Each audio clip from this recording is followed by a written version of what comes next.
Self-compassion is the key to success.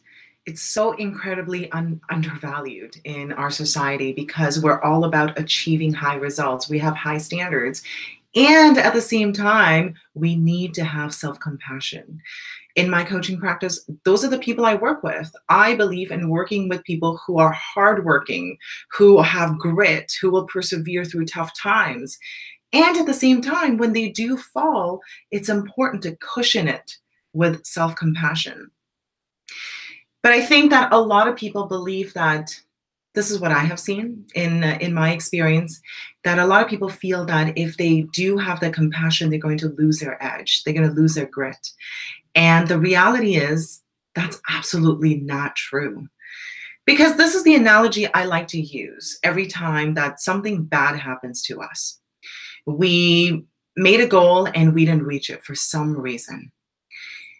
Maybe it's the circumstances, maybe it's us, we didn't do something about it, we procrastinated. If that was a situation towards someone that you really cared about, so think about someone you really love and have unconditional love for. If they make a mistake, how would you react to them? Would you put them down and say, I cannot believe you did this again. I cannot believe you failed again. You will never amount to anything. You did not reach your goals. You did not reach your standards. I don't think we would ever talk to someone that we really care about in that way. So why would we ever speak to ourselves that way? And the reason why this is a really touchy subject and close to my heart is that I have seen this happen a lot in my life. I have been in that situation that I would beat myself up because I have such high standards for myself. I really do. I believe I could achieve anything. I believe that I could do extraordinary things. And when I don't actually meet my standards for the day, I have a tendency of beating myself up. And there was a time in my life that I beat myself up so much to a point that I wanted to give it all up, give everything up and not do anything. And that is not productive either, right? So here's a tip for everybody. When you are in a situation that you did not reach your goals, or you almost feel like, we all have the feeling when we're beating ourselves up, right? It's not good. It's a feeling of shame. It's a feeling of self-loathing. When you're feeling in that moment, I want you to quickly take a step back and write down a list of things that you use to make yourself happy. Whatever it is, like something that really helps you cope with stress and puts you in a good mood. Whether that's going for a walk, lighting candles, going into nature, talking to a friend, journaling, being grateful, whatever it is, just take a step back and think about a list, write a list of things that put you in a good mood and make you really happy. So now the next time you're in that situation, again, you know exactly what it is to do.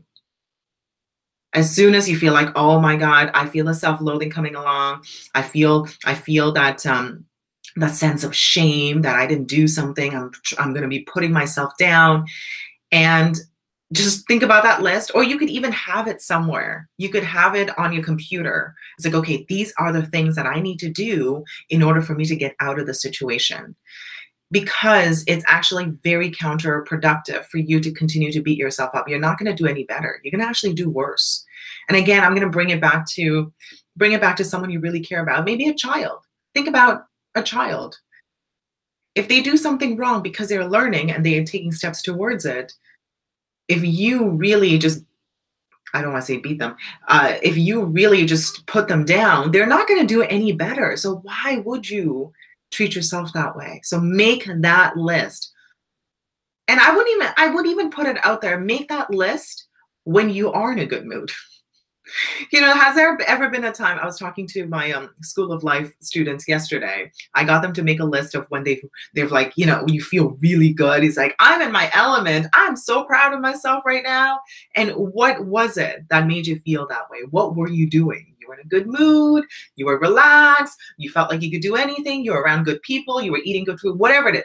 Make that list. So that way, the next time this happens, you're getting into a situation that you're beating yourself up, then you could go back to that list and do those things. Okay. So at this point, I'm going to go over to the chat and see what you guys have got. We got Julia Lee in the house. We got Tracy. Tracy, I think you're still in Mexico, no? In Mexico, and Primanshu is also in the house. So what is Tracy saying? She is saying we can be our worst enemy. It's hard to break the habit. Mm-hmm. Yeah, and that is absolutely true. The things that we say to ourselves in the privacy in our own minds are so vile.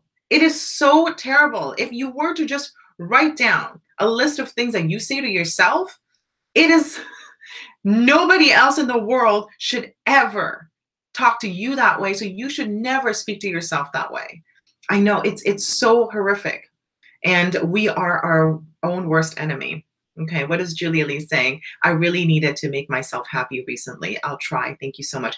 Yeah, Julia Lee, it has to start with self-compassion. It has to start with that. You are going to be successful, and you probably are successful. That's another thing too, is us figuring out that our identity and our self-worth is not tied to the things that we accomplish that's outside of us. It's already in us. We are amazing. We have it all in us, and we could go out there and achieve these things. And for us not to achieve these things and not be deserving of those things is actually cheating ourselves of that, because we deserve it. Sure, yes, it takes a ton of hard work. It takes a ton of perseverance. It takes a ton of discipline and compassion to get there. But we already have it in us. We don't need other things to make us happy. We already have it. You just have to call it upon yourself.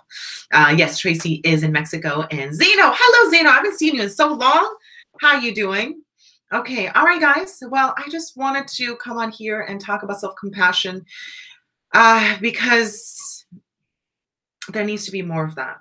And not only to ourselves, but also to the people around us. But it needs to start with ourselves to begin with.